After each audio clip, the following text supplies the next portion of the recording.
लक्ष्मी नारायण भगवान की जय। सच्चिदानंद भगवान की जय। रामचंद्र भगवान की जय। कृष्णचंद्र भगवान की जय। पवन सुत हनुमान की जय।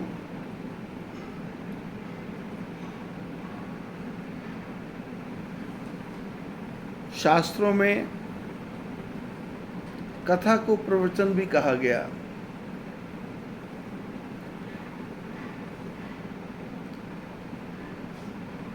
कथा का अर्थ होता है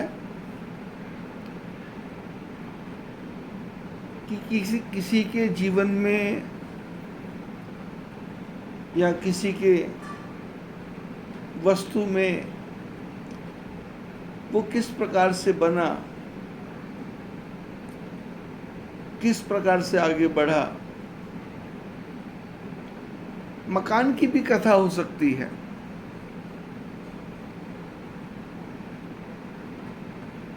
कि पहले जमीन खरीदी, फिर नक्शा बनाया, फिर नक्शा पास किया, फिर उसके ऊपर फाउंडेशन, ऐसे करते करते 1 माला 2 माला 3 माला 4 माला।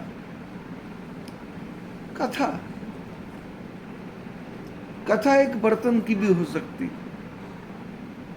कटोरी कैसे बनी, लोहा कैसे बना, एक चूड़ी की कथा भी हो सकती। कि रेत का ढेर कहीं से लेकर के आए, उसको भट्टी के अंदर, कढ़ाई के अंदर, भट्टी में लकड़ी डाली, कढ़ाई में रेत डाला और रेत जलते जलते जलते जलते कांच बन गई। और कांच बन करके उसको सांचे में डाला, वो गोल गोल घूमने लगी, वो हाथ की बंगड़ी बन गई।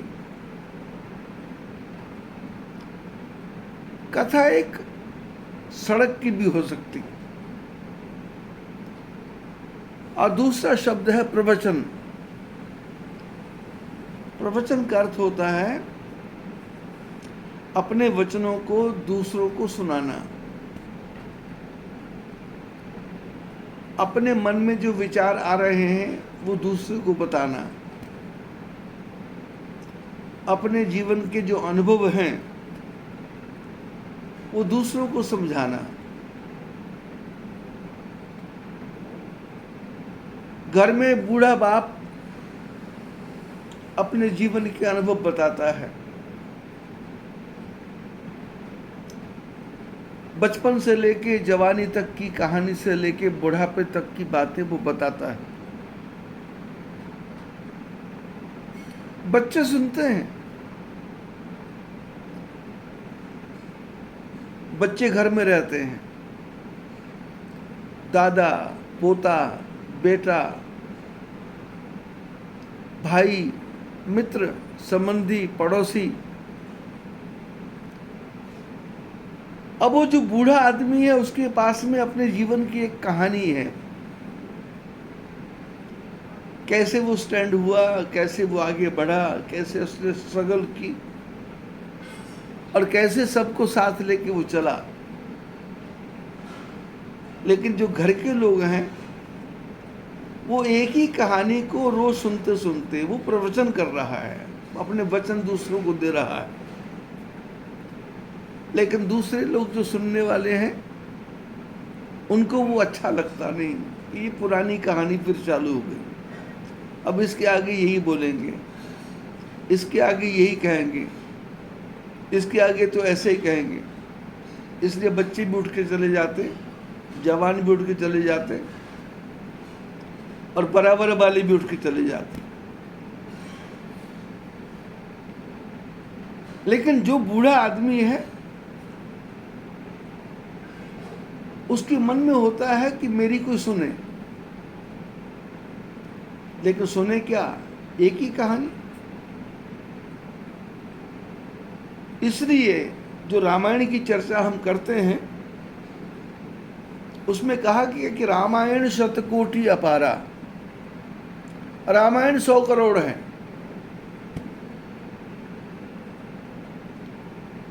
एक ही आदमी बात करता है, उसकी बात में रस खत्म हो जाता है, उसकी जगह दूसरा आया, उसकी बात में रस लग रहा है, नई बात है, नई चर्चा है, नया अनुभव है। जैसे पिछले साल मैं आया था तो अकोला में एक जैन परिवार ने कांड किया था। घर घर में चर्चा थी, व्यापारी व्यापारी में चर्चा थी, बच्चे बच्चे में चर्चा थी। यहाँ 4 आदमी बैठते थे, वह चर्चा थी। ये चर्चा थी कि अंदर हो गया, बाहर हो गया, भाग गया, चला गया, छुप गया, इतना खा गया, उतना खा गया।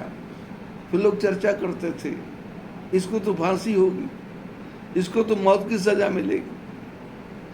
लेकिन मैं बैठे बैठे सुनता था, मेरे को पता था कुछ नहीं होना, पैसे का खेल है, छूट जाएगा, वैसे ही घूमेगा। दुनिया में चर्चा। और इस साल आया तो एक नया कांड शुरू हो गया कि नागपुर में सॉल्वेंट प्लांट लिया और इतने करोड़ का घपला हो गया, और वो कह रहा है कि 12% पैसा ले लो। तो कथा नई, प्रवचन नया, अब रस भी नया। अब फिर घर घर में चर्चा होगी, परिवार चर्चा होगी, यहाँ 4 आदमी बैठेंगे, चर्चा होगी।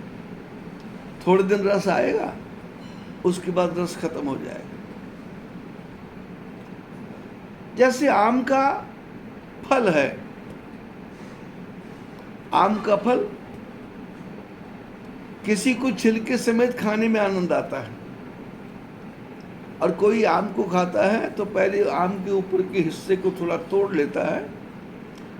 जो बड़ा बूढ़ा वृद्ध है, जो पुराना आदमी है, वो कहता है आम को शुरू में नहीं खाना चाहिए, उसके ऊपर के हिस्से को तोड़ दो, फिर उसका रस निकाल दो। रस क्या है? यदि जीभ में लगेगा तो छाले पड़ेंगे, ओंठों में लगेगा तो छाले पड़ेंगे, और कहीं मुंह के अंदर चला गया तो फोफले पड़ जाएंगे। अब उसके बाद में उस आम को आप चूस के खाओ, दबा दबा के खाओ, उसके जितने छिलके हैं उसको निकाल के अलग कर दो, फिर उस आम को खा लो, रस आता जाएगा। अब रस आता गया, उसके बाद गुठली को चूसना शुरू कर दो। तो गुठली में भी एक सीमा तक रस है, उसके बाद उस गुठली में भी रस नहीं है।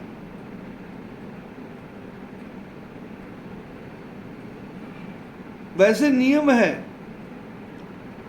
कि यदि मुंह में कोई ग्रास डाल दिया जाए, रोटी का ग्रास, तो उसको निकाल करके फिर मुंह में नहीं डालते। लेकिन संसार में आम का एक फल ऐसा है, उसको बार बार मुंह में डाल करके फिर बार बार मुंह से निकालते हैं, फिर इसको एक तरफ से चूसते हैं, फिर दूसरी तरफ से चूसते हैं, फिर तीसरी तरफ से चूसते हैं। उसके चूसने में आनंद आता है, और जब उसका पूरा ही रस निकल जाता है तो कई लोग छिलके भी खा जाते हैं, उसमें भी आनंद आ रहा है। बोले फेंकना नहीं है, छिलके में भी फाइबर है, इसको खा लो।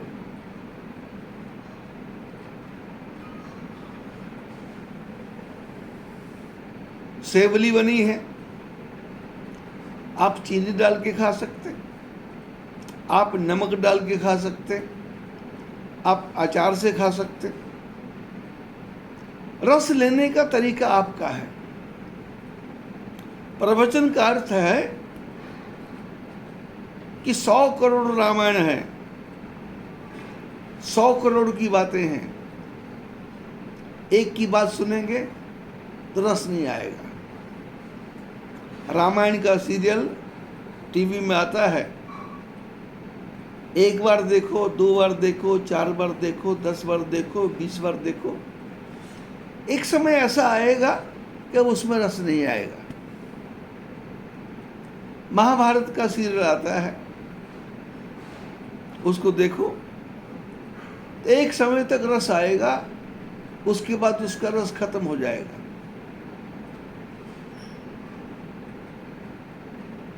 और शास्त्रों में क्या क्या है, बोले रस क्या है, रस, ये रस क्या है?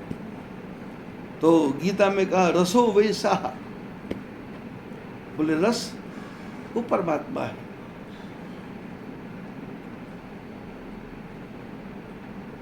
वो परमात्मा ही रस रूप है, वो परमात्मा ही रस रूप में बरस रहा है। रसो वैसा, वही परमात्मा, वही भगवान, वो रस रूप में है। वो कौन कौन सा रस है? वो कान का भी रस है, आंख का भी रस है, शरीर के स्पर्श का भी रस है।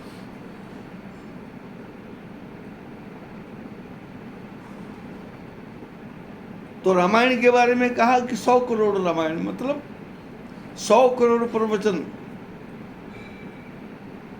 रामायण के पन्ने वही हैं, रामायण में श्लोक वही हैं, पर वक्ता अपने अपने ढंग से गा रहा है। मैंने जिस महात्मा से सुना, मैंने जिस गुरु से सुना, मैंने जिस विद्वान से सुना, मैंने जिस ज्ञानी से सुना, और मैंने उन शब्दों को कैच किया और कैच करके अपने हृदय में रख लिया, अपनी बुद्धि में रख लिया। अब मेरे को उसी को सुनाने में आनंद आ रहा है, लेकिन दूसरे आदमी ने दूसरे से सुना, उसको उसी में आनंद आ रहा है।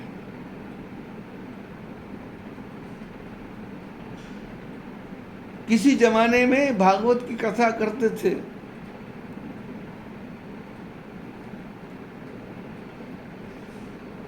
नाम भूल रहा हूं मैं,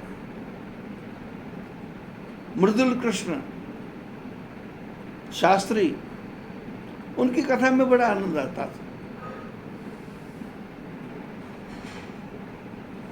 समय बीत गया, मुकुंद कृष्ण आ गए, उनकी कथा में बड़ा आनंद आता है। समय आया तो डोंगरे जी महाराज आए, उनकी कथा में बड़ा आनंद आता था, लाखों की भीड़ लगती थी। समय आया तो श्री श्री रविशंकर आ गए, हजारों की संख्या में भीड़। समय आया तो प्रदीप मिश्रा जी आ गए, अब इसमें भी लाखों की भीड़ लग रही। समाज कथा करवा रहा है, जायसवाल समाज कथा करवा रहा है, अग्रवाल समाज कथा करवा रहा है, भारत के कोने कोने में कथा चल रही है, भोजन की व्यवस्था हो रही है, खाने की व्यवस्था हो रही है, और वो उसी कथा को जगह जगह जाके कर रहे हैं। समय का परिवर्तन आएगा, उसके बाद कोई दूसरा आ जाएगा, फिर तीसरा आ जाएगा, चौथा आ जाएगा। ये चमन यूं ही रहेगा, और ये सब बागवां अपनी अपनी बोलियां सब बोलकर उड़ जाएंगे।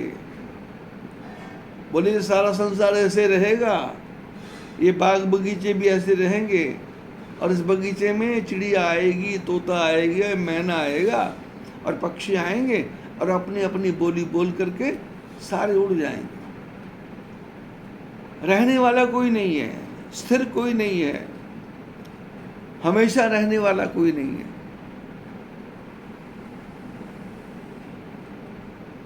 सितारों ने कहा गगन बदल गया है, बुलबुलों ने कहा चमन बदल गया है, पर संतों ने कहा कुछ नहीं बदला भैया, ये मुर्दा तो वही है, पर कफन बदल गया है। ये आत्मा वही है, लेकिन शरीर छोटा तो भैंसे का रूप बन करके आ गया। कफन बदलता है,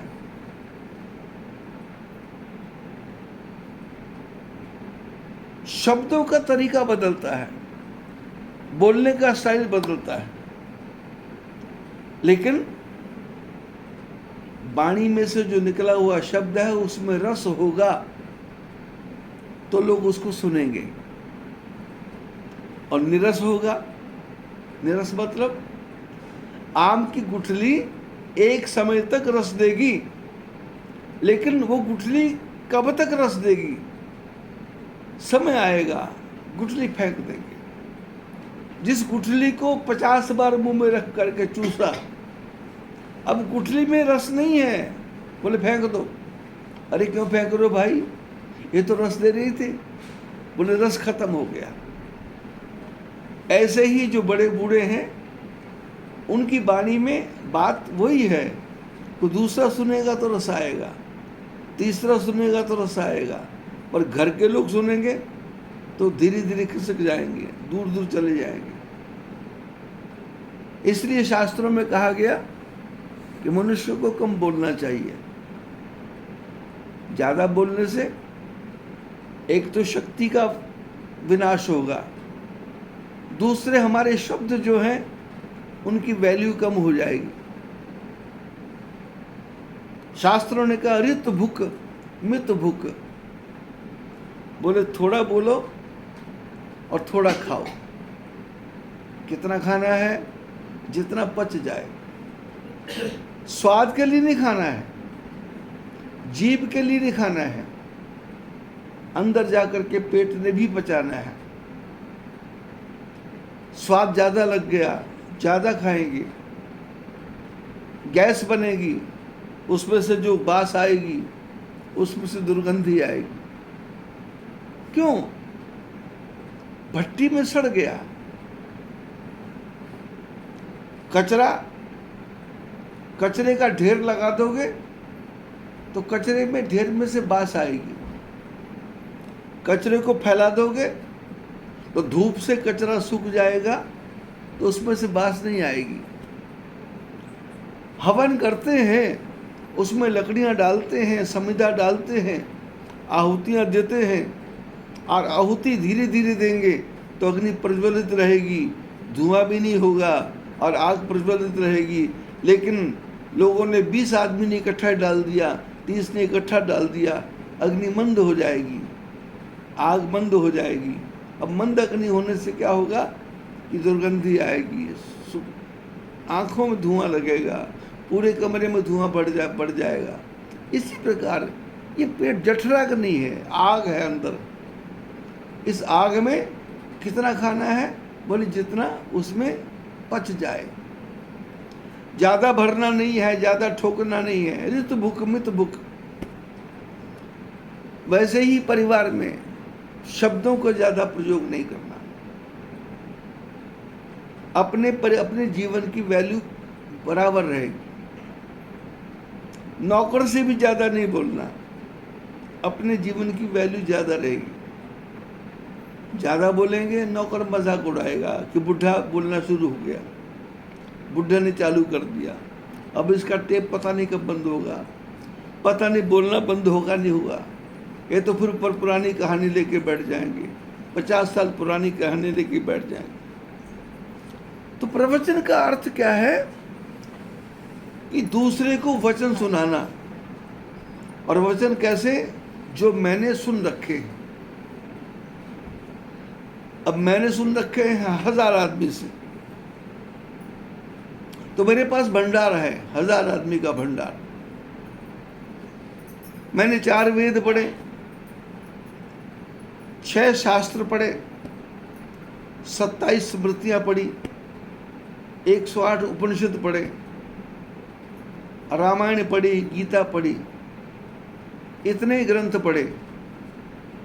और ग्रंथों को पढ़ने में से उसमें से जो मेरे को सार निकला, जो उसमें निचोड़ निकला, उसको मैंने ग्रहण किया। और ग्रहण कैसा किया? कि जिसमें मेरे अंदर ग्रहण करने की शक्ति है, क्योंकि दिमाग की भी एक लिमिट है, दिमाग भी थक जाता है। शरीर वाला मेहनत वाला है कि नहीं थकता, दिमाग से काम करने वाला भी थकता है। खाली बैठे बैठे दिमाग से काम करता रहे तो वहां भी थकावट है। और एक आदमी सारा दिन बोझा ढोता है तो उसमें भी थकावट है। दिमाग भी ग्रहण करने की शक्ति अब उससे ज्यादा आ गया तो अब दिमाग कहेगा कि नहीं भाई, अब इससे एनफ, बस हो गया, अब इससे ज्यादा नहीं ले सकता मैं। और दिमाग का विकास कितना है? जितना मर्जी कर लो विकास, जितनी मर्जी बातें याद कर लो, लेकिन बातें याद करने से फायदा कुछ नहीं है। उस बात को सामने वाले को कहने का तरीका आना चाहिए। बचपन में हमारे साथ में बड़े बड़े महात्मा पढ़ते थे, और कितना पढ़ते थे। एक विषय में एमए, 2 विषय में एमए, 3 विषय में एमए, 4 विषय में एमए। एमए को आचार्य बोलते हैं, 6 विषय में आचार्य। खड़ दर्शन आचार्य बोलते थे उनको। वैयाकरण में भी आचार्य हैं, साहित्य में भी आचार्य हैं, हिंदी में भी आचार्य हैं, इंग्लिश में भी आचार्य हैं, फिलॉसफी में भी आचार्य हैं, इतिहास में भी आचार्य हैं, साइंस में भी आचार्य हैं। लेकिन पढ़ा तो बहुत। पर उनको बोलो कि स्टेज पे बैठ करके 10 मिनट आप इसको लोगों को बताओ, तो हाथ पर कांपने लग जाता है, जुबान लड़खड़ाने लग जाती है। दिमाग में तो सब कुछ है, लेकिन बोलने का तरीका नहीं है, रिपीट करने का तरीका नहीं है, सामने वाले के दिमाग के अंदर घुसाने का तरीका नहीं है। शब्द वो जो दिमाग में घुसे, शब्द वो जो मन को लगे, शब्द वो जो एक बार कहने से आदमी सुधर जाए, रिपीट नहीं करना पड़े। कैसा करना है? आदमी को एक ही बार समझाना है। बुद्धिमान आदमी एक ही बार में समझ जाता है, और मूर्ख 1000 बार समझाओ नहीं समझता। किसान लोगों के पास बैल होता है, बछड़ा बड़ा होता है। उस बछड़े को जब खेती में लेके जाते हैं तो उसको कुछ समझ नहीं आता, तो उस बछड़े को पुराने बैल के साथ में बांध देते हैं और हल लगा देते हैं। अब नया बछड़ा तो भाषा जानता नहीं, पुराना बैल भाषा जानता है, और वो जो किसान है वो अपनी भाषा में छोटे वाले बछड़े को कुछ नहीं कहता, बड़े वाले बैल को सुनाता है। अब बड़े वाले बैल को सुनाता है कि घूम जा, तो बड़े वाला घूम जाता है। और जब बड़ा घूमता है तो वो दोनों बंदे साथ में हैं, तो देखा देखी उसको भी घूमना ही पड़ता है, क्योंकि बड़े की ताकत ज़्यादा है। किसान कहता है खड़ा हो जा, तो बड़े वाला खड़ा हो जाता है। छोटे वाला चलता है पर वो बंधा है, वो रुक जाता है। 2-4 दिन में छोटे वाला भी समझ जाता है कि रुकना कहा तो रुकना है, पीछे हटना कहा तो पीछे हटना है, गर्दन नीचे कहा तो गर्दन नीचे झुकाना है, गर्दन ऊपर कहा तो गर्दन ऊपर करना है, और वो जो पंजा है गले में डालने वाला उसको गले में फंसाना है तो गर्दन नीचे कर देना है। अब छोटे बैल को, छोटे बछड़े को समझाना नहीं पड़ता, 4 दिन में समझ जाता है।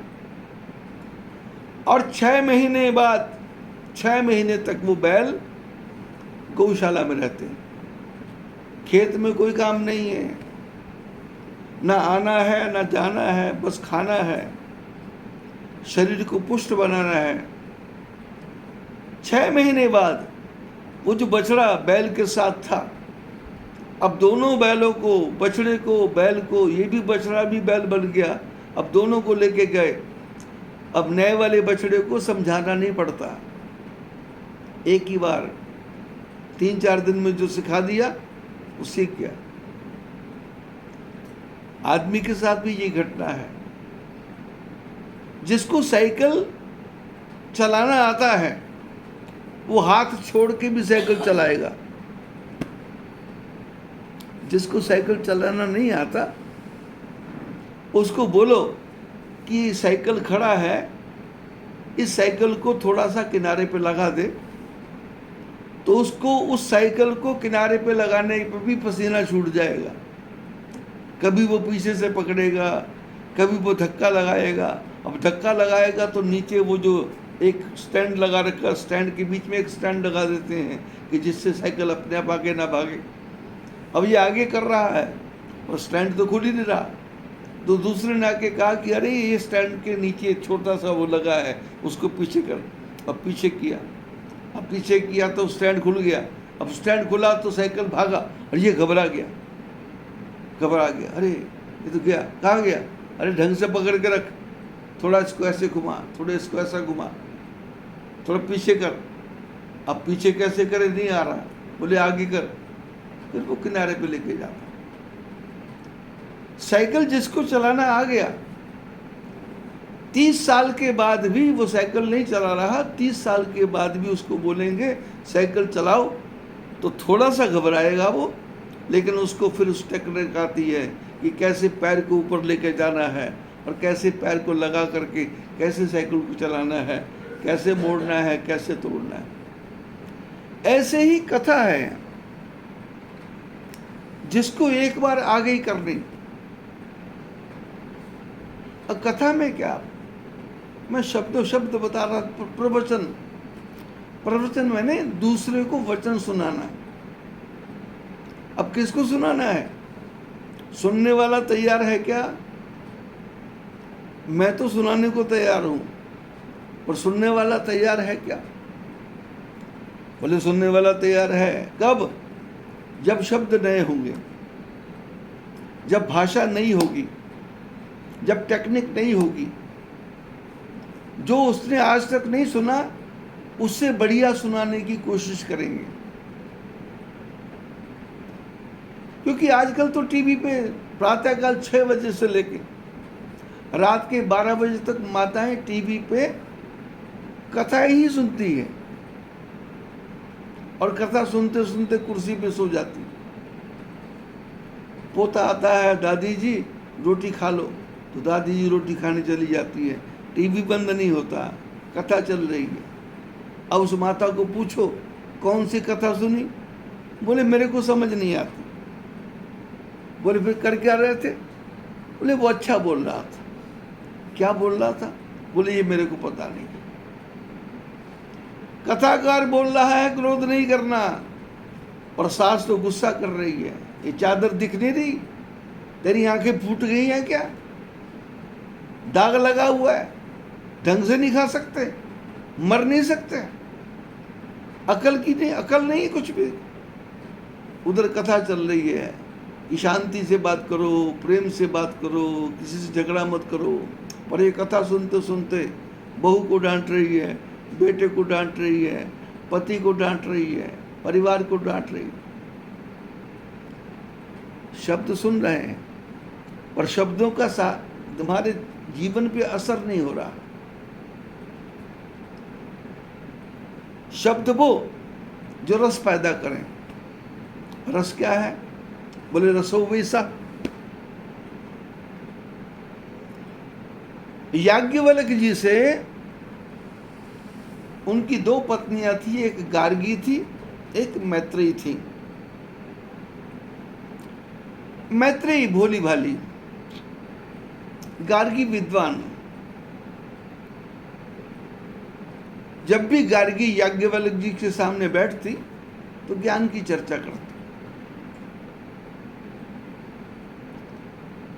उपनिषदों में कथा है, एक दिन गार्गी ने याज्ञवल्क्य जी से कहा,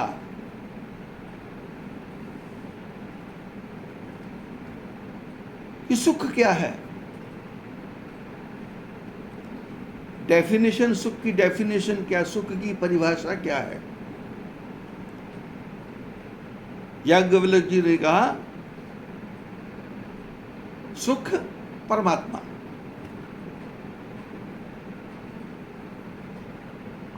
परमात्मा का दूसरा नाम सुख है। आदमी पत्नी को नहीं चाहता, आदमी पत्नी से मिलने वाले सुख को चाहता है। पत्नी मीठा भोजन बोले, मीठा भोजन बनाए, बढ़िया भोजन बनाए और बढ़िया पति से व्यवहार करे, तो पति पत्नी एक दूसरे को चाहते हैं। लेकिन दोनों कड़वा बोलना शुरू कर दें, अब सुख नहीं रहा, बोले तलाक ले लो, झगड़ा खत्म करो। पति पत्नी कुछ नहीं है, पति पत्नी में जो रहने वाला सुख है वो सुख क्या है, बोले वो परमात्मा है। दोनों आंखें सुख दे रही हैं, देख रही हैं, ठीक है, आनंद आ रहा है, दूर से भी दिख रहा है, नजदीक से भी दिख रहा है, सुख है। लेकिन अचानक आंख में कोई वस्तु पड़ गई, हमने आंख को मल दिया, वो वस्तु तेज थी, आंख की पुतली में लगी, आंख की पलक में लगी, आंख के रेटिना में लगी, आंख लाल हो गई।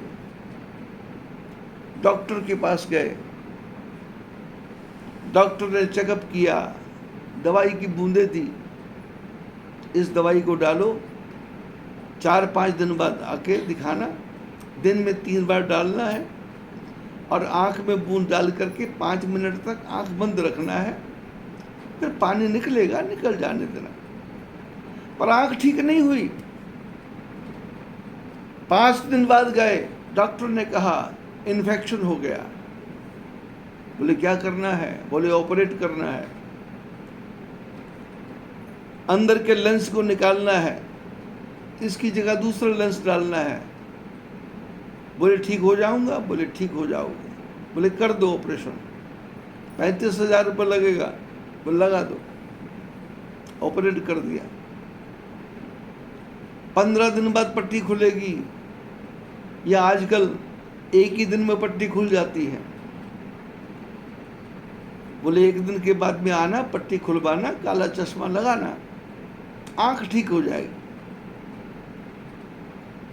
पर 1 महीना हो गया, आंख ठीक ही नहीं हो रही, पानी निकलता ही जा रहा है, आंसू निकलते ही जा रहे हैं, बार बार घुमा रहा है, आंख ठीक नहीं हो रही, दिख भी नहीं रहा। डॉक्टर के पास गए, डॉक्टर साहब क्या करना है, बोले इन्फेक्शन इतना फैल गया कि इस आंख को निकालना पड़ेगा। बोले मैं तो बहुत दुखी हूं।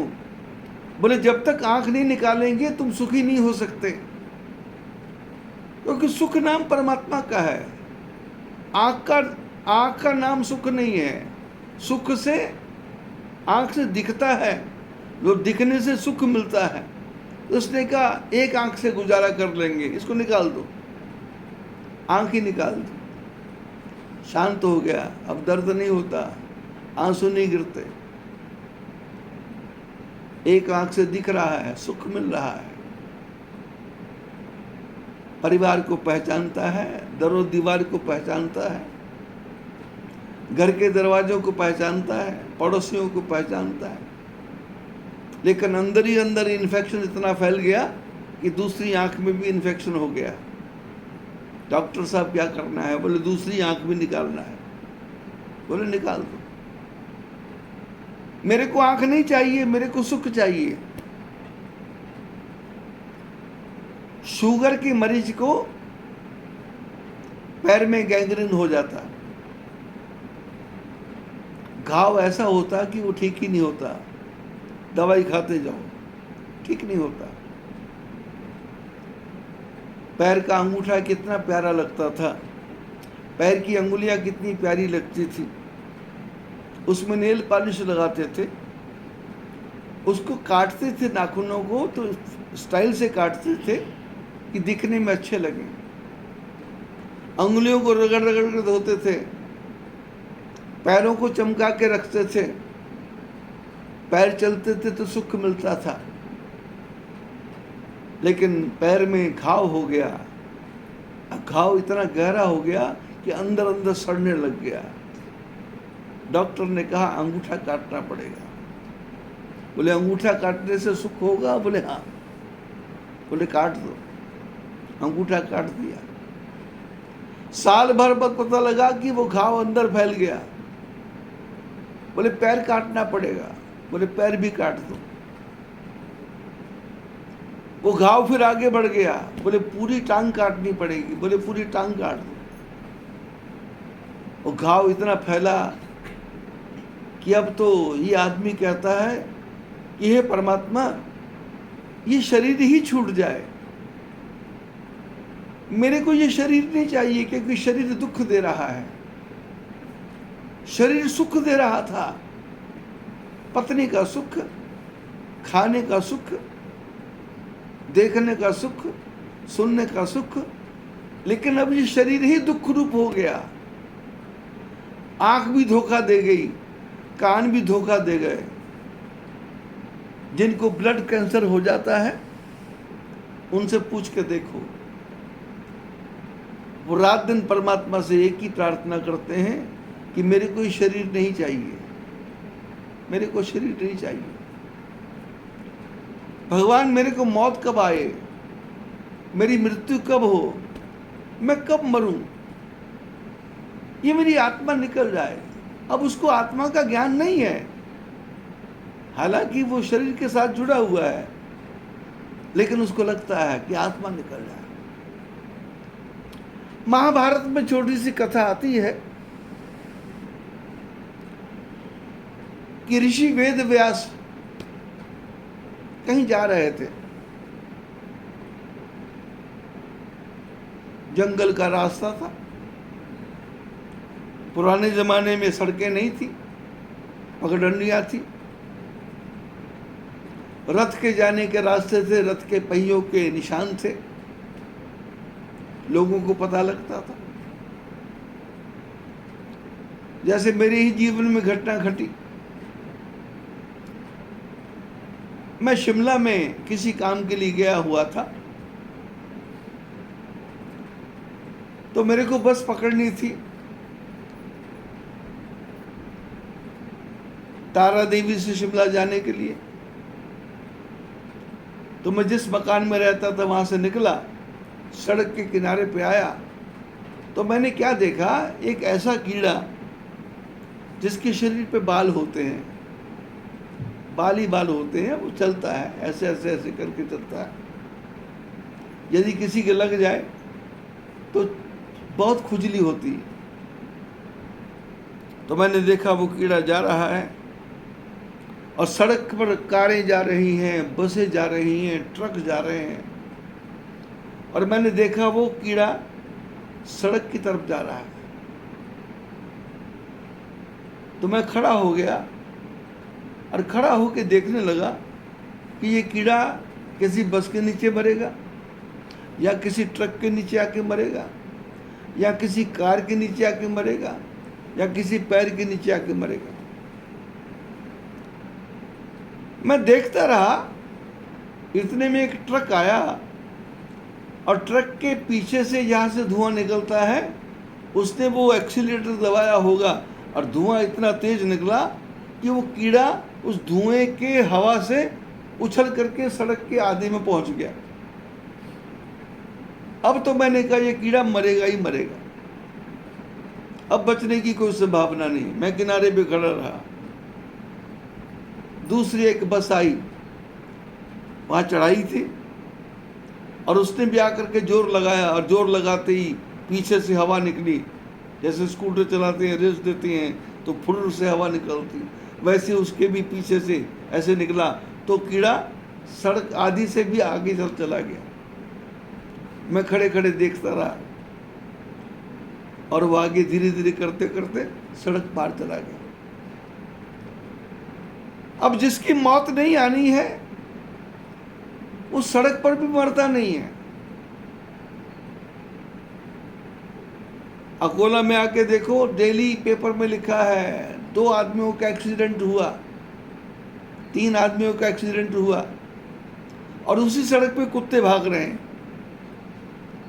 गाड़ियां आ रही हैं, जा रही हैं, और कुत्ता इस ढंग से पार होता है कि वो पार चला जाता। कुत्ते के छोटे छोटे बच्चे, 6 बच्चे, कुतिया उनको लेकर के घूमती है। चारों तरफ से मुसीबतें हैं और कुतिया को पता है कौन सा रास्ता ठीक है। वो अपने आँख के इशारे से, अपने मुंह से अपने बच्चों को इस ढंग से बुलाती है कि बच्चे भाग करके माँ के पास आ जाते हैं, फिर भागते हैं। गाड़ी वाले को पता है कि सामने कुत्ता आ गया, छोटा बच्चा आ गया, वो ब्रेक लगाता है और शीशे में से देखता है, और कुतिया उधर से पता नहीं क्या इशारा करती है कि बच्चा भाग करके माँ के पास पहुँच जाता है। और गाड़ी वाला गाड़ी रोक करके शीशा खोल करके नीचे उतर करके और नीचे से गाड़ी के नीचे देख रहा है कि कुत्ता आ तो नहीं गया। जिनके मन में दया है, जिनके मन में दया नहीं है वो तो गाड़ी भगा देते, बोले मरता तो मरे, जाए।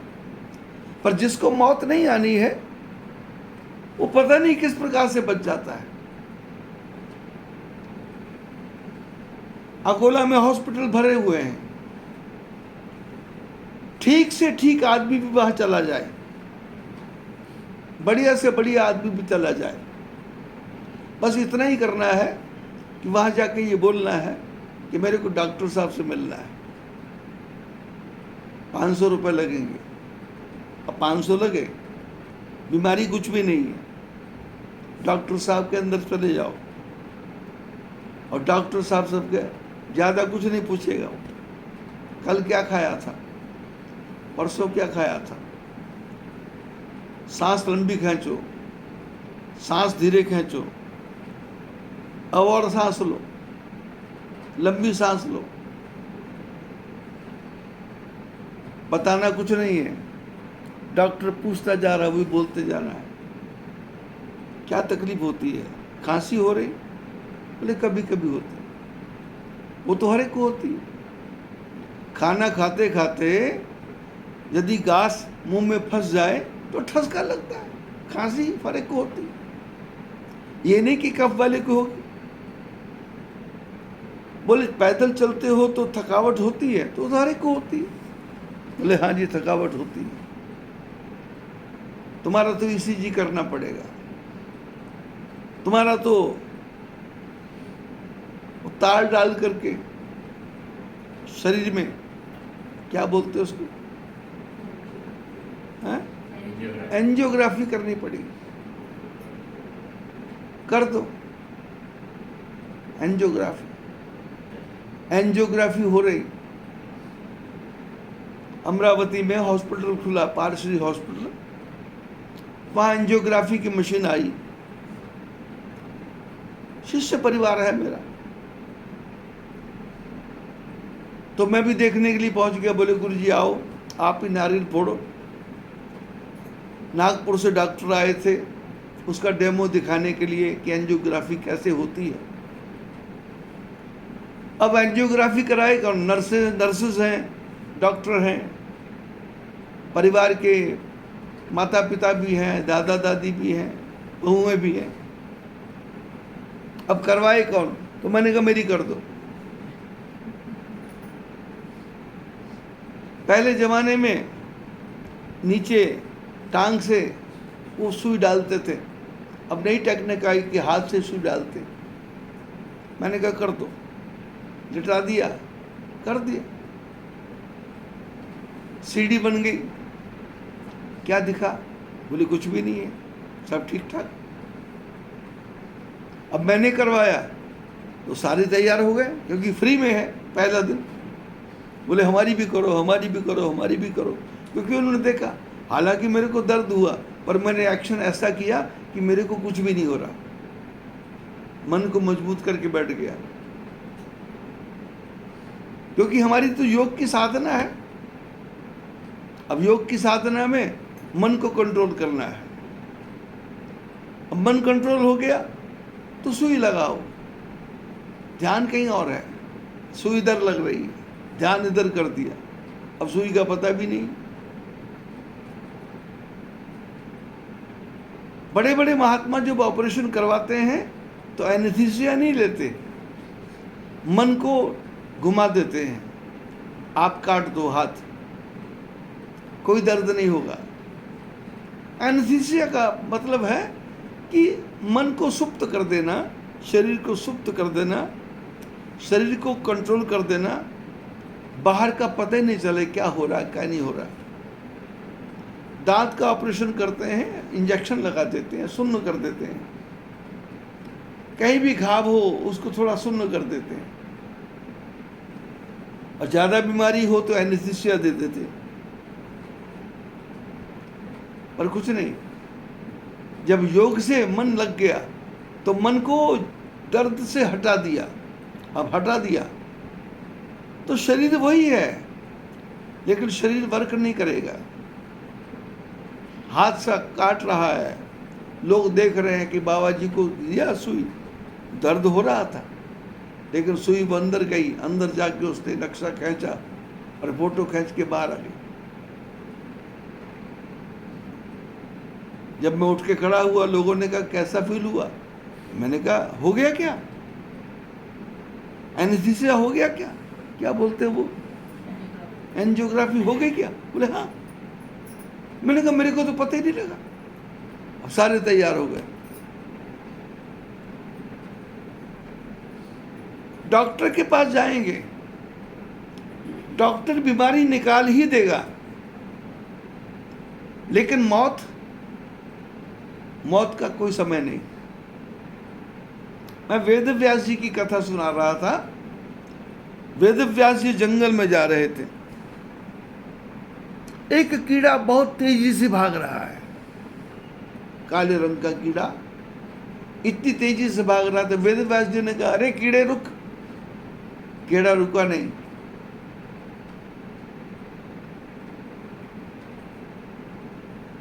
जंगल में दो रेखाएं थी जहां रथ चलते थे। वो कीड़ा दोनों पहियों को पार करके दूसरी तरफ जाके रुक गया। अब वेद व्यास जी तो पशुओं की भाषा भी जानते थे। कीड़े ने हाथ जोड़ के कहा प्रभु क्या है? वेद व्यास जी वो जो जगह थी उसको पार करके कीड़े के पास गए। बोले मैंने तुमको पहले आवाज लगाई थी और तुमने मेरी आवाज सुनी नहीं। बोले सुनी थी। बोले खड़े क्यों नहीं हुए? बोले मुसीबत आने वाली थी। क्या मुसीबत आने वाली थी? बोले हम कीड़े हैं, हमको दूर की भाषा सुनती है।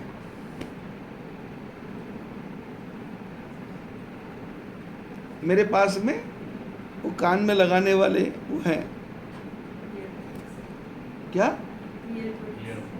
एयरफोन नहीं, एयरबड। अब मैं एयरबड लगा करके न्यूज़ सुनता हूँ। अब न्यूज़ सुनता हूँ तो न्यूज़ सुनते सुनते मेरे को नींद आ जाती, क्योंकि मैं योग निद्रा में चला जाता हूँ। अब न्यूज़ एक तरफ रह जाती है, मैं सो जाता हूँ। वो रात भर चलते रहते हैं। जब मेरे को वॉशरूम जाना है, उम्र के हिसाब से 70 साल की उम्र हो गई, रात में 2-3 बार उठना ही पड़ता है। अब उठना पड़ता है तो नया घर हो तो नए घर में मेरे को लाइट जला के रहना पड़ता है, क्योंकि मेरा घर तो 15 दिन में बदलेगा, 10 दिन में बदलेगा। अब वॉशरूम कहाँ है? आदमी सोया उठा तो ध्यान नहीं रहता, तो वॉशरूम का लाइट भी जला के रखनी पड़ती, कमरे की लाइट भी थोड़ी जला के रखनी पड़ती, क्योंकि 3 बार जाना है। अब 3 बार जाना है तो वो बेड लगे, जैसे ही नींद खुली वो सुनना शुरू हो गया, अब निकाल दिए। अब निकाल दिए, बिस्तर पे पड़े हैं, वो चल रहे हैं, मेरे को सुनाई नहीं देता। लेकिन पिंटू परसों रात को मेरे कमरे में था, और शीतल भी कमरे में से कुछ सामान लेने के लिए नीचे आई, ये पानी की बोतल खाली है तो मैं लेके आ जाऊं। तो उसको देर लग गई, तो पिंटू ने कहा कि कुछ आवाज आ रही है। मैंने कहा कुछ नहीं आ रही। बोले आपका मोबाइल चल रहा है। अब मेरी आदत है, मैं मोबाइल को यहाँ भी रखता हूँ, उल्टा करके रखता हूँ, क्योंकि मेरे साथ लोग बात करने आते हैं और मोबाइल साइलेंट पे रहता है। अब साइलेंट पे भी रहेगा तो यदि सीधा रहेगा तो मेरे को दिखाई देगा कि किसी की कॉल आ रही है, और मेरे पास जो आदमी आया है वो अपनी कोई बात लेके आया है, अपनी कोई समस्या लेके आया है, अपना कोई दुख लेके आया है, अपनी कोई पीड़ा लेकर के आया है, तो मेरे को उसकी बात सुननी है। अब सुनते सुनते मैं मोबाइल की तरफ देखूंगा तो वहाँ आ गया कि फ़ोन, उस पर नाम लिखा है, तो मेरा ध्यान भटक जाएगा,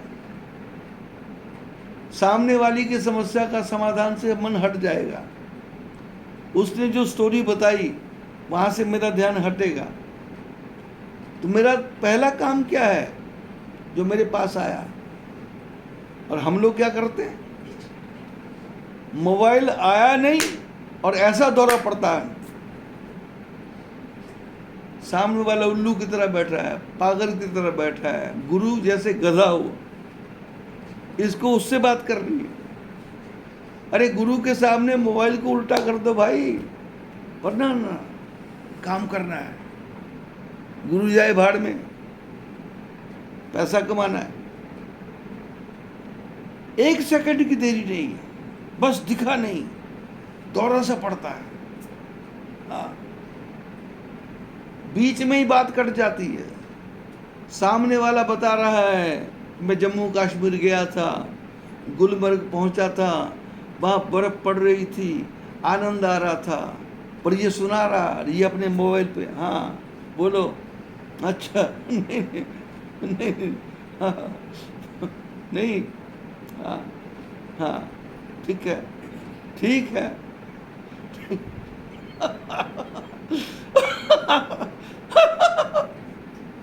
वो सामने वाला गुलमर्ग कहाँ गया, पहलगाम कहाँ गया, सोनमर्ग कहाँ गया, टनमर्ग कहाँ गया, कुपवाड़ा कहाँ गया, बारामूला कहाँ गया, बाढ़ में गया। दूसरे की बात पे रस नहीं है, मोबाइल पे रस है। लेकिन मेरे को तो नहीं सुनता, बड्स पड़े हुए थे, उसमें से आवाज आ रही थी, पिंटू ने कहा आवाज आ रही है। तो फिर मेरे को ध्यान आया कि शायद मोबाइल, मैंने न्यूज़ लगा रखी थी, तो मैंने मोबाइल उठाया तो देखा न्यूज़ चल रही है, तो मैंने बड्स को कान से लगाया तो वो सुन रहा। मैंने कितने कान पतले होंगे पिंटू के, कितना सुनता होगा, और पिंटू के पिताजी के कान कितने पतले होंगे अपने जमाने में, मैं उसका हिसाब लगा रहा था। कहाँ पंचगांव और कहाँ से कान पतले लेकर के अकोला में आए, और पतले कानों से लोगों की बातें सुन सुन के, कुछ भी नहीं जानते थे, कुछ भी नहीं पहचानते थे, कभी कोई काम किया नहीं था, पर सारे काम देखा देखे सीख लिए, और सीख करके आज साम्राज्य बन गया, पूरा साम्राज्य। और जीवन में अभी खंडेलवाल माता जी आई हुई थी, बसंती, जैसे अंदर घुसी आंखों में आंसू। मेरे को पता है कि उनके जीवन में क्या हुआ, मकान बिक गया, लड़का पूना चला गया, परिवार पूना चला गया, पर मैंने उस चैप्टर को छेड़ा ही नहीं। वो आके बैठी, और जैसे ही बैठी और मैंने बैठते ही कहा आपकी सेहत तो पहले से सुंदर लग रही, हालांकि कमजोर लग रही थी, पर मैंने कहा आप ठीक लग रही हो। बोले हाँ, लेकिन अंदर का जो उबाल था अंदर का जो उफान था कि गुरुजी को जाके सुनाना है। पर गुरुजी कैसे? उस उफान को निकलने ही नहीं देना बाहर, उसको दबा देना है। गुरुजी ने बात घुमा दी कि आपके समधी जी का फोन आया था कि आपने किराए पे मकान ले लिया। बोले हाँ। ये कर लिया? हाँ। ऐसे कर लिया? हाँ। और 15 मिनट तक वो 10 मिनट तक बैठी, और 10 मिनट में मैंने उनको रोने का मौका दिया नहीं।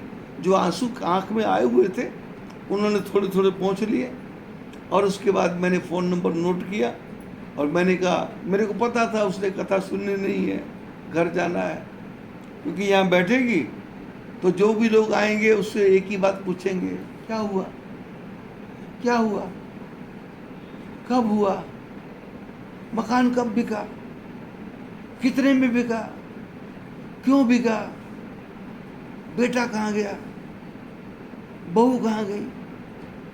अब वो सुनाते सुनाते बेटा वो सुनाते सुनाते 15 दिन हो गए। सारे शहर को पता है। उस चर्चा को क्या छेड़ना? चर्चा ऐसी छेड़ो जो मल्लम लग जाए, उसके ऊपर लेप लग जाए, ठंडक पड़ जाए, शांति पड़ जाए। लोग दवा खाने में जाते हैं तो मरीज को देख करके ऐसा मुंह बना लेते हैं कि जैसे मरीज से ज्यादा यही बीमार है, और ऐसी भाषा बोलते हैं कि मरीज नहीं भी मरा हो तो मर जाए। ऐसे ही कान कितने पतले, कीड़ी को पता लग जाता है कि भूकंप आने वाला है। सड़क पे चलने वाले कुत्तों को पता लग जाता है कि भूकंप आने वाला है। बिल्लियों को पता लग जाता है कि भूकंप आने वाला है। वैज्ञानिक लोग मशीनें लगा के देखते हैं कि धरती कितनी हिली, रिक्टर स्केल पे कितना गया, 3 पॉइंट आया, 4 पॉइंट आया, 2 पॉइंट आया, 1 पॉइंट आया। पर मेरा अनुभव है कि भूकंप तो हर क्षण आ रहा है। हम यहाँ बैठे हैं तो भी भूकंप आ रहा है, पर वो कितना है? -90 डिग्री माइनस, पता नहीं चल रहा। जैसे आदमी बैठा हुआ है, खाली बैठे बैठे उंगली हिला रहा है, पैर हिलाता रहता है, ऐसे ऐसे ऐसे ऐसे बात करता रहता है, ऐसे ऐसे करता रहता है, पैर हिलाता रहता है। बड़े बूढ़े कहते पैर नहीं हिलाना, बड़े बूढ़े कहते ऐसे ऐसे क्यों कर रहा, ऐसे ऐसे क्यों कर रहा। वो कर नहीं रहा। अंदर एक कॉम्प्लेक्स है, अंदर एक भय है, अंदर एक डर है कि बुजुर्ग बैठा है, ये बड़ा बैठा है, ये मेरे से ऊंचा बैठा है। वो जो कॉम्प्लेक्स है वो आदमी को थरथरा देता है। भूकंप, गाय भैंसों को पता है कि भूकंप आने वाला है, पर आदमी को पता लगता है जब भूकंप आ जाता है। अब किसी की स्मरण शक्ति तेज है, किसी की आंख की दृष्टि तेज है, और पशुओं को भगवान ने सिर्फ बोलने की ताकत नहीं दी, बाकी सारी ताकतें पशुओं में है, मनुष्यों से ज्यादा है। आदमी के, स्त्री के बच्चा पैदा होना हो, बेड रेस्ट, डॉक्टर को चेकअप कराने जाओ, सीटी स्कैन कराने जाओ, लेकिन पशुओं को सीटी स्कैन नहीं कराना। किसी दाई की जरूरत भी नहीं है, किसी आशा वर्कर की जरूरत भी नहीं है, किसी ब्लेड की जरूरत भी नहीं है कि बच्चे की नाल को काटना है। क्योंकि मैंने अपने जीवन में हजारों ऑपरेशन करवाए लोगों के, आंखों के ऑपरेशन, प्रोस्टेट ग्लैंड के ऑपरेशन, हर्निया के ऑपरेशन, कैंप लगाता था मैं बचपन में, तो मेरा सब देखा हुआ है कि किस प्रकार डॉक्टर काम करते, किस प्रकार क्या काम करता। नर्स के सामने आदमी मर रहा है, नर्स की आंख में आंसू नहीं है, मैंने नर्सों से पूछा कि आदमी मरता है, आप क्यों नहीं रोती? बोले हमारा तो धंधा है, हमारा तो बिजनेस है, अब रोज रोएंगे तो पैसा कैसे कमाएंगे? हमारा तो काम है, आदमी मरा और उसको कपड़े में लपेटा, लपेट के गांठ बांधी और गांठ बांध के बाहर कर दिया, दूसरा उठा के ले गया और दूसरा आ गया, बोले ये है, बोले छाती दबाओ, जोर लगाओ, धक्का लगाओ, हमारा काम है, हमारा बिजनेस है। अब आया, ठीक हो गया तो ठीक, अब मर गया तो दे जाओ, झगड़ा खत्म। वेद व्यास जी देख रहे थे कि कीड़ा जा रहा है। अरे भाई क्यों भाग रहा है? बोले रथ आने वाला है। अरे रथ आने वाला है? कहाँ? कहीं रथ नहीं है। लेकिन इतने में तो धड़ धड़ा हुआ, धड़ धड़ रथ आ गया और वो चला गया। वेद व्यास जी ने पूछा, कीड़े तेरे को कैसे पता लगा रथ आ रहा है? बोले हमारी स्मरण, हमारी सुनने की शक्ति इतनी तेज है कि 10 किलोमीटर दूर से भी कोई चीज आ रही हो हमको पता लग जाता है, हम सावधान हो जाते हैं। बरसात के मौसम में आपने देखा होगा, जो कीड़ियां हैं, चींटियां हैं, वो अपने अंडों को लेकर के एक जगह से दूसरी जगह जा रही हैं और भागती चली जा रही हैं, क्योंकि उनको पता है बरसात आने वाली है। और बरसात कितनी आने वाली है? वैज्ञानिक देख रहे हैं कि बरसात आएगी, आजकल मोबाइल पे आ रहा है, बरसात आएगी। कितनी आएगी? येलो, ग्रीन, रेड लेवल, भयंकर बरसात।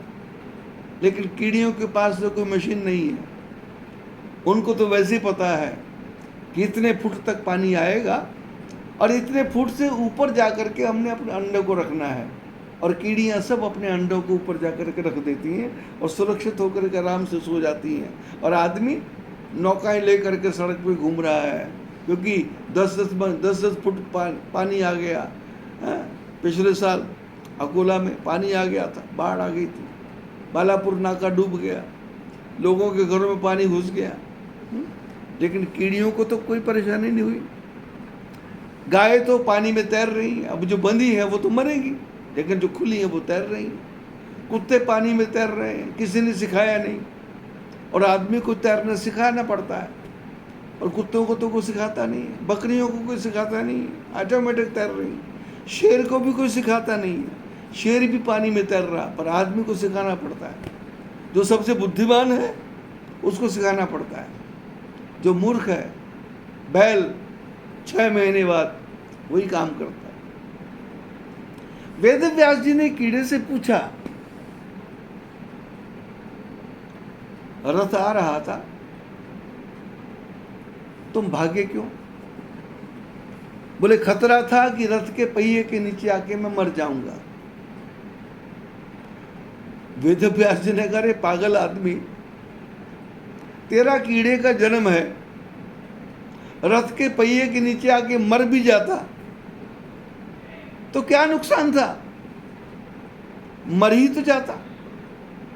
अरे ये गंदा शरीर है, कितना छोटा शरीर है और कितना भागना पड़ता है।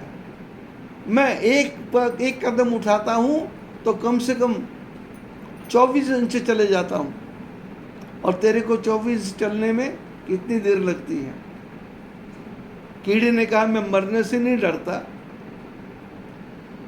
लेकिन मेरे को पता है कि कीड़े से भी बुरी बुरी योनियां हैं। कीड़ा तो फिर भी अच्छी योनि है, इससे भी बुरी बुरी योनियां हैं। ऐसी योनियां हैं जिसमें रोज जीना पड़ता है, रोज मरना पड़ता है, गंदी नाली में रहना पड़ता है, उल्टा लटक के रहना पड़ता है। मेरा कीड़े का शरीर फिर भी अच्छा है, मैं चाहता हूँ ये कीड़े का शरीर ना बिगड़े, मेरे को इसी में ही परमात्मा की प्राप्ति हो जाए, इसलिए मैं भाग रहा हूँ, इसलिए मैं मरना नहीं चाहता। और इधर एक मनुष्य है, जीवन में थोड़ा कष्ट आता है, फांसी लगा लेता है, जीवन में थोड़ा कष्ट आता है, जहर खा लेता है, जीवन में थोड़ा कष्ट आता है, आग लगा लेता है, जीवन में थोड़ा कष्ट आता है, छत से कूद जाता है, जीवन में थोड़ा कष्ट आता है, रेलवे की लाइन पे चला जाता है, जीवन में थोड़ा कष्ट आता है, बस के टायर के नीचे अपना सिर दे देता है। क्यों? इसको पता ही नहीं है कि नर समान नहीं कवनहु देही, जीव चराचर जाचत यही। अरे मनुष्य के शरीर के समान कोई शरीर नहीं है। देवता भी चाहते हैं कि प्रभु हमको मरने के बाद में मनुष्य बनाना। एक कीड़ा मरने से डरता है, एक मनुष्य मौत को गले लगाता है। शास्त्र कहते हैं कि मनुष्य का शरीर सर्वश्रेष्ठ है। ये बोल भी सकता है, ये सुन भी सकता है, ये बता भी सकता है, ये चीख भी सकता है, ये दूसरे को अपनी बात समझा भी सकता है, लेकिन पशु तो अपनी बात समझा नहीं सकता। उसको तो परमात्मा ने इतनी बुद्धि दी है, इतनी अकल दी है कि उसके शरीर के कंपन से पता लग रहा है कि भूकंप आने वाला है, दुख आने वाला है, कष्ट आने वाला है।